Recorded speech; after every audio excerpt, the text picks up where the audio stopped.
I am a member of Parliament in the UK House of Commons, and I'm one of 4 British Bangladeshi diaspora MPs. Amra charjon ma bab silo Bangladesher থেকে. In fact, আমার মা বাপ পাবনার থেকে আসছে 1960s Bangladesh এর আগে এই দেশ ছিল না সেই যুগে.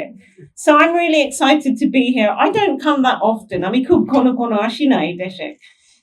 But I was here in May, and to see the changes, it's really, really interesting. And to learn about the industry side and the commerce side.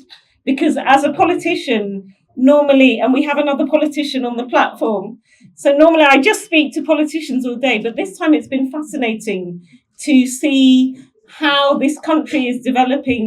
Desh khub egiye jaচ্ছে আমি দেখতে পারি. And also especially the different sectors. So today we're talking garments.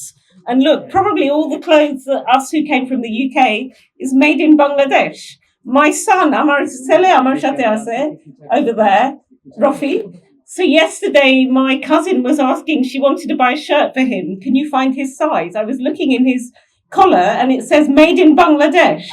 So that's the good news. And I know my late mum and dad, Amar Ma Bab Ekhon Nai, or a Dektise Uchor Thike, they're maybe looking from heaven somewhere.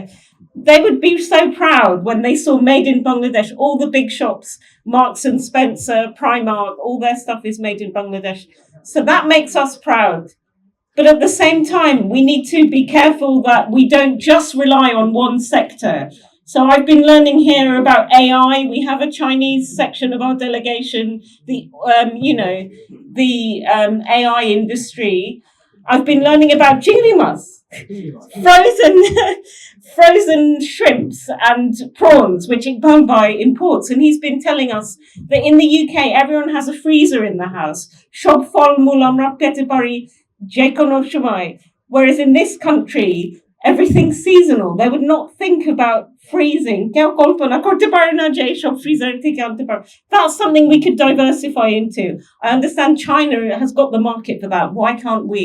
So again, we should think a bit wider than just the made in Bangladesh clothes. There's so many other talents and skills that our people have.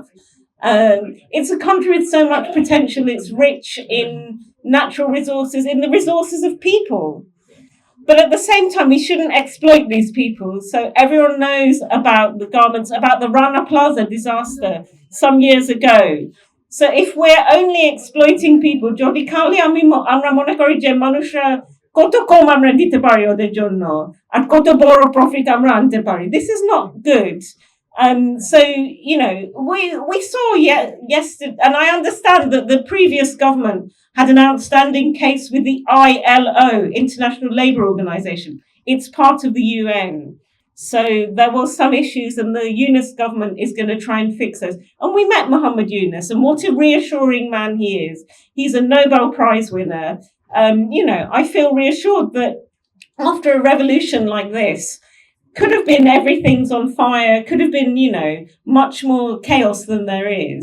But I think because you've got such a character like this, who inspires trust and confidence at the helm, things are not, things are fixing. I'm optimistic. I'm a very optimistic person.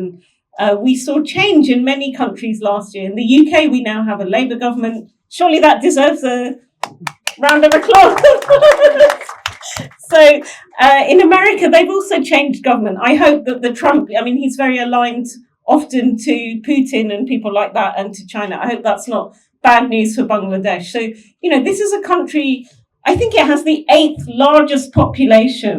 Shara Dunya er moddhe, it's not as well known as it should be. So the UK BCCI, the work Iqbal Bhai does to further that reputation and stuff, I think we all need to back him.